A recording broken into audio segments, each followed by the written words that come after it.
Hello viewers, welcome to my YouTube channel. Today we are going to talk about the male gamete or pollen grain production. This topic is under the sexual reproduction in flowering plants. This topic is under this chapter, sexual reproduction in flowering plants. So, what is male gamete? The male part of the flower we know that's called the pistil. Okay. So, sorry, stamen. The stamen is the male part of the flower. So here is the stamen and this is the stamen. Stamen may attach with the thalamus or it may attach with the petals. If the stamen attached with petals, we call it as a epipetalous stamen. So this is the anther and this filament, and filament may attach with the thalamus or it may attach with the petals. Suppose this is the petal and the filaments and the stamens are attached with the petals, it's called epipetalous stamen. The stamens are the male gamete. Stamens collectively form the androecium. That is actually the male part, the male part of the flower. So anthers, stamens collectively forms androecium. And within the anther, the pollen grains, the male gametes or the pollen grains formed within the anther. Okay. So now come in detail.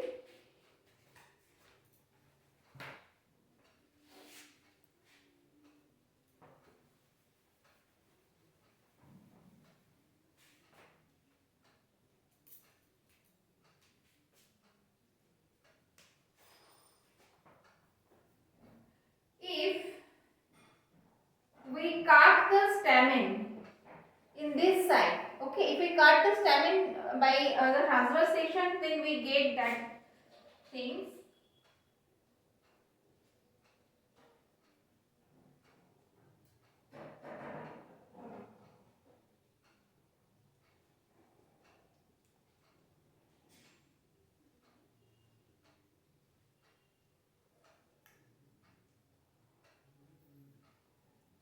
Okay.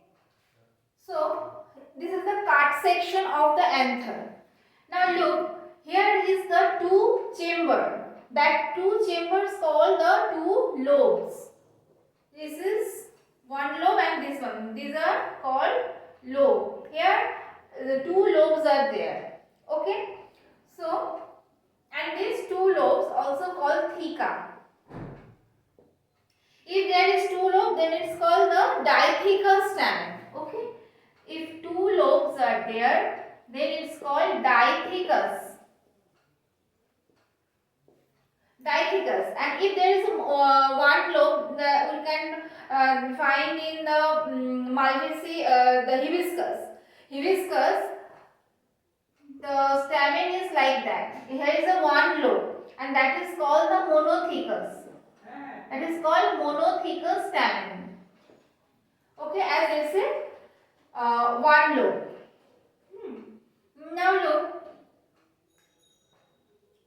if there is a two lobe, they form four chambers. The four chambers. These chambers are sporangia. So if there is a two lobe, there is a four chambers. That's called dithecous stamen have tetrasporangiate. Tetrasporangiate. These are the sporangium. Okay. And if monotheca is there, that means one lobe, then there will be two thecas. There will be two thecas, or we can two sporangium. Then we call it as a disporangium.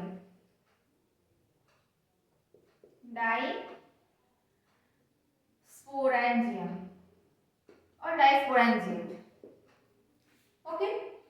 So now we will discuss about this tetrasporangiate structure. So here look, the sporogenous tissue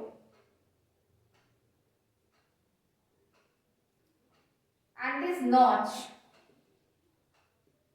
This notch is called the stomium. It's called stomium. Okay.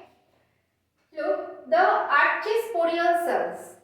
Archisporial cells, at the very beginning of the development of the anther, there is some parenchymatous cells. They are very active. They become very active. Actively dividing parenchymatous cells are there at the very beginning of the formation of anther. Okay, so that actively dividing parenchymatous cells, they after maturity, they at the way of their development, they form the archisporial cells. Archisporial cells. Okay, that archisporial cells, look at the flow chart. Archisporial cell, they form two types of cells.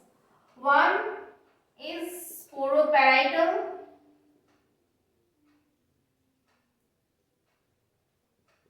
primary parietal cell and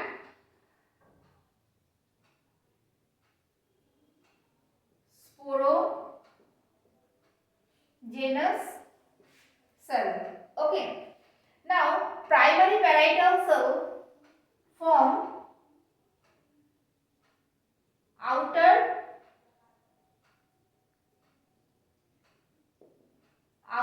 secondary and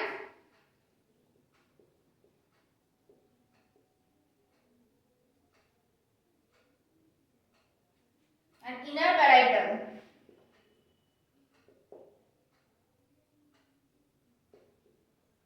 Inner parietal cell. Okay. Now, this outer secondary cell, it divides into the it forms a endothecium. Okay, an inner parietal cell, it forms the middle layer and tapetum. Okay.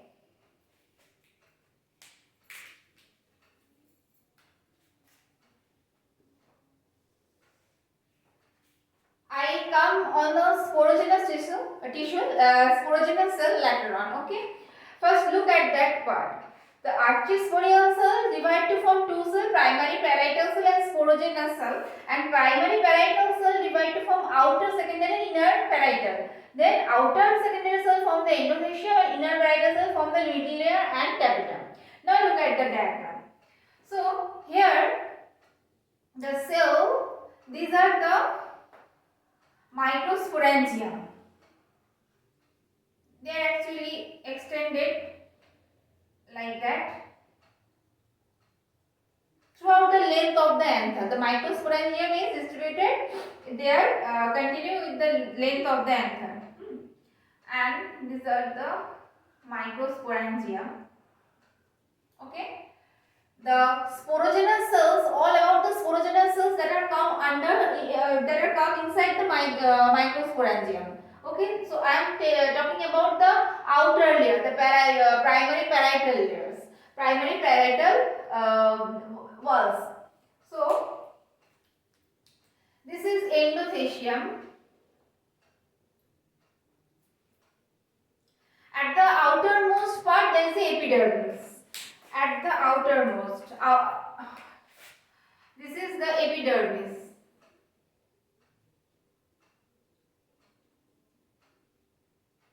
This is epidermis. Epidermis. Okay. Now, after the epidermis, there is a endothecium. There is endothecium.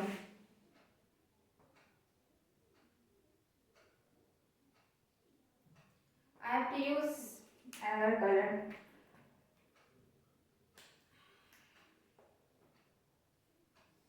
Endothecium. Here, look.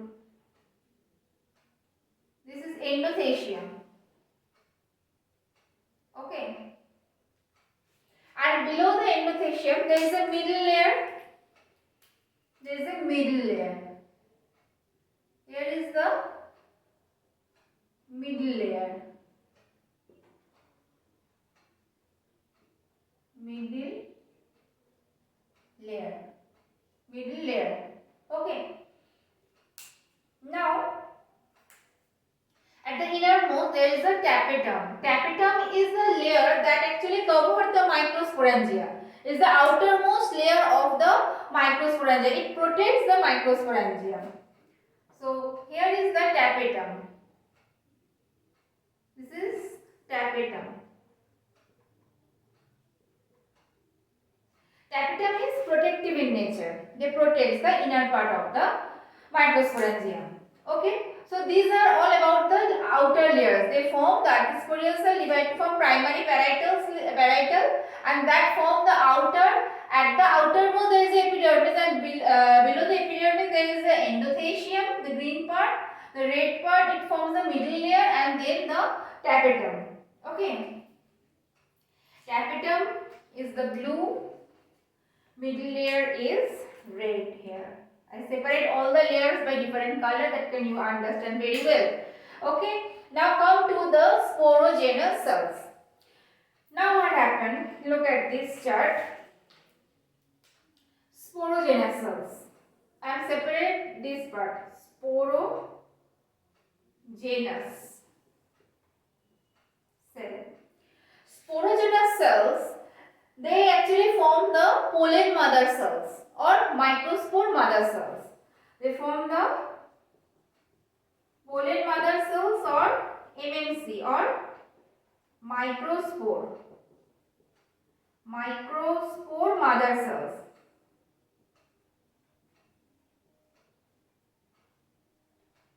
Okay, microspore mother cells. Now, these microspore mother cells divide to form the microspore. Microspore, I have to write it here tetrad. Microspore tetrad. Why?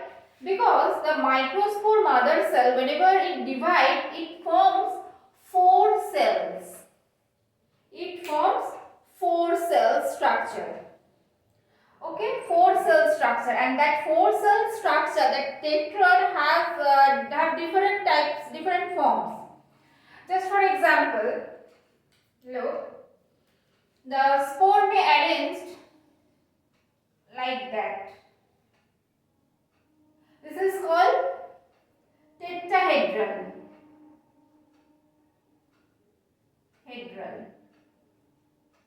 Spore may arranged like this.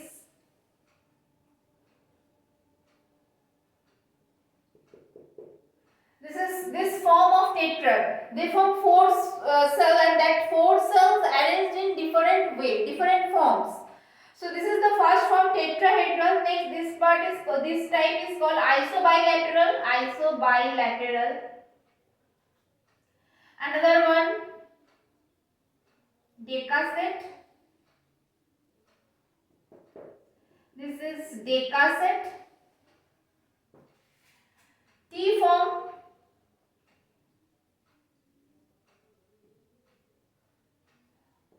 Here another 4 cell arranged like T, letter T, so it's T form, and this is the linear form. This is linear form. Okay, so different forms of tetrads are there. Now, when we call the microspore as a pollen grain, is a very interesting question. The microspore, the tetrad, whenever they mature, they separate from each other. That 4 cells separate from each other. Whenever they get separated from each other, then we call them as a pollen grain. Then we call them as a pollen grain after separation of the tetrad. But whenever they are fused with each other, okay, they call the microspore. And here is another term is very relevant with this topic, that is called the Pollinium. Okay. Pollinium. Pollinium means whenever the tetrads not separate from each other, they fused with each other. If there is such fused part is more than one, that is called the pollinia in plural. Pollinia. It's a singular, and in plural we can say pollinia. Pollinia. That means the fused tetrads. Suppose this fused tetrad is a one and another few tetrads are attached with it. So these two are called pollinia, but for the single we call it as a pollinium. Okay, and we also call it as a compound pollen grain. Okay. Okay. Now come to the structure of the pollen grain. Now the tetrad, whenever the sporogenous cells here, sporogenous cells are there inside the microsporangium. Inside the microsporangium, sporogenous cells are there, and these sporogenous cells by maturity they form the pollen mother cell, and pollen mother cell or the microspore mother cell by repeated division, by the meiosis cell division. By the meiosis cell division, it forms the microspore tetrad, and the tetrad, when they separate from each other, they form the pollen grain. Okay, so pollen grains are inside. Now pollen grains are inside the microsporangium, or then we call it as a pollen sac. Now it's called pollen sac, and it contains what? It's called pollen grain. Pollen grains. So now pollen grains are there. Now the anther get matured, and it needs to dense at particular point. Now how this pollen grains get dispersed? The the middle layer, and look at the middle layer. At that part they dehydrate and they form the dead cells. Whenever the water get out of these cells, they dehydrate and the layer come close to each other. Look at that big diagram. There are 2-3 layers. Whenever it get dehydrated, the layers get fused with each other and they come to each other. And what happened? At the point of the stomium, it form a notch, and very fine, very deep notch, and it comes to the pollen sac, and the pollen sac get burst. Whenever the pollen sac get burst, the pollen grains come out of the sac. Okay, the pollen grains then come out of the sac. In this way, the pollen grains get dispersed. They come out of the pollen sac. Okay. Now look at the structure of the pollen grain.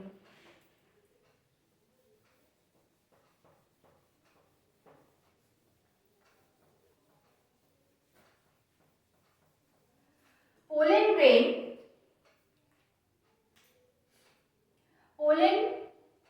this is pollen grain.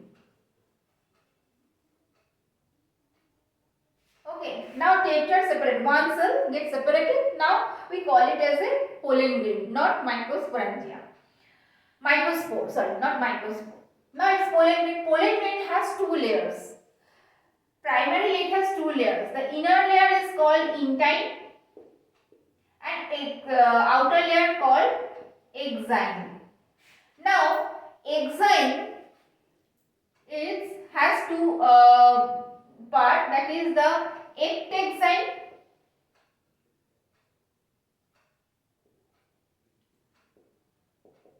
and endexine. Endexine is called nexine and ectexine is called sexine.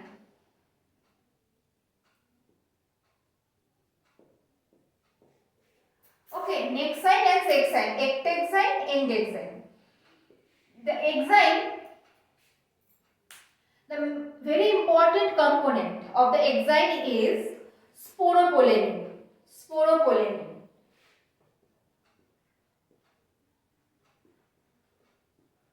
Sporopollenin is a very resistant substance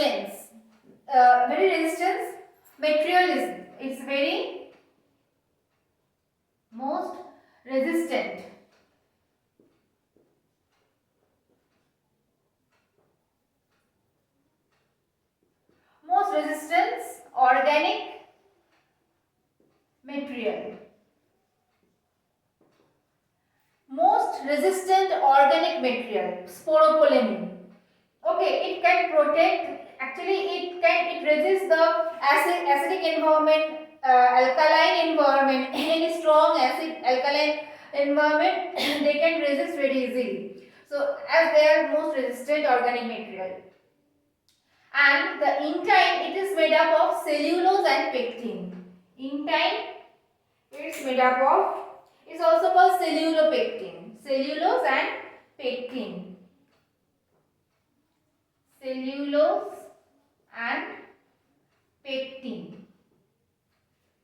Okay. And different types of sculptures we can find in the ectexine and endexine. Okay. So, these are all structure about the pollen grain. When pollen grain, that enzyme actually, as they contain the sporopollenin, they can resist the adverse environment from and protect the inner part of the cell. And this sporopollenin can form in fossil. We can preserve spore due to the having its enzyme. Okay, because as it protects the inner part of the microspore, we can preserve them for long years. Okay. But I am going to tell you that, okay, the spore, intine and exine, these are the two parts, and exine has the ability to compatible with the species. Whenever this pollen grain come on the stigma after pollination, when the pollen grain come on the stigma, they have to recognize the species, same species of which the pollen grain is. Suppose I repeat that is stigma and the pollen grain come on the stigma. But whenever pollination occur, not only particular one species come on that species, many other pollen grain can come on the stigma. But the species can recognize its own race. That is the substance present on the exine. That substance can recognize its own race, own species. Okay. So that is another property of the exine. And whenever the pollination occur, the exine ruptures, and when ruptures, when exine recognize its own race, and the intine, suppose this is intine. Intine forms a pollen tube. Okay. Now look what happened inside the cytosol. Okay, in this part. So for that explanation, I have to remove that part. Now look, this is our pollen grain. Okay. Now this is the nucleus. This nucleus divide to form.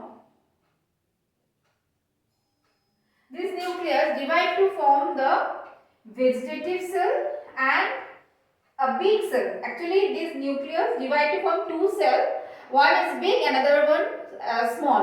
The big cell is called the vegetative cell, and the small cell is called the generative cell. This generative cell, in coming steps, it forms two male gametes. This generative cell form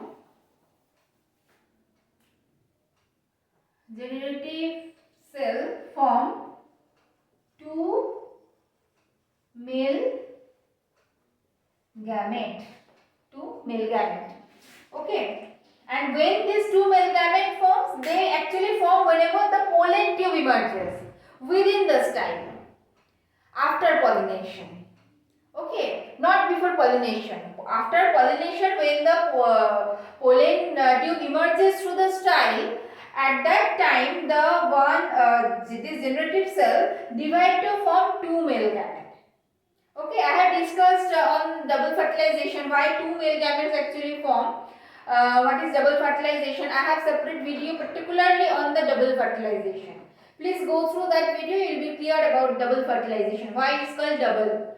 Okay, and it is only found in the angiospermic plant, flowering plant. So now here, look, this is the pollen grain and this is the inner part, the cytosol, the nucleus. It divides to form vegetative cell, the bigger one. Actually, the small cell floating on the big cell. Generative cell floating floats on the vegetative cell. Right? Now it divides to form the two male gametes. Okay? So our topic for today was male gamete or pollen grain production. So we'll start from the anther. This is the stamen. That is the male part of the flower. Stamen collectively forms the androecium. Okay. If we cut the stamen in transverse section, we get that structure. And here the two lobes are there. Lobes called the theca, and each lobe contains two pollen sac. That's why it's called the tetrasporangium and is a bi or the dithecous. Okay, tetrasporangium and dithecous. Now, at the outermost layer, there is a epidermis and it forms a notch. That is called at that point. At that point, the pollen, the anther get burst, and that point at which the anther burst is called the stomium. Okay. Now, look at the innermost cell, the actively dividing parenchymatous cell. They divide to form the parietal cell and the primary parietal cell and the sporogenous cells. Primary parietal cells are busy with forming with the outer layers, and sporogenous cells are actually responsible for formation of the microspore. Okay, they actually divide their works among them. Now, the the primary parietal cell form the outer endothecium, the green part, the outer endothecium, and the inner parietal layer, it forms two layers. That is the red part, middle layer, and the innermost there is a capitum. Capitum is just covering the microsporangium. Okay, the very immediate layer after the microsporangium. So now at the inner part of the capitum there is a microsporangium, and inside that there is a sporogenous tissues. That sporogenous cell divide, it forms the 4 microspore tetrad. Now I have discussed different forms of microspore tetrad. There are different types of tetrads are there: isobilateral, decussate, tetrahedral, T-shaped, linear. So these are different forms of microspore tetrad, and when these 4 tetrad get separated from each other, they form the pollen grain. Now this pollen grain, the single pollen, it has outer layer exine and inner intine. Exine contains the sporopollenin, very most resistant organic material that can resist all the extreme environment. And the inner part, that is intine, it forms pollen tube, and pollen tube forms after pollination. When the pollen grain come on the stigma, it emerges the pollen tube through the style. Now this cell divide to form a big cell, that is vegetative cell, and the small cell, that is generative cell. Generative cell is actually floating on the vegetative cell. Now this generative cell, it forms 2 male gametes after pollination. At that stage, it come on the stigma by pollination. Okay. So that's all for today. If my video helped you to understand, then definitely like my video and also subscribe my channel. I will meet with new topic with new video for the next time. Till then, take care. Thank you for watching.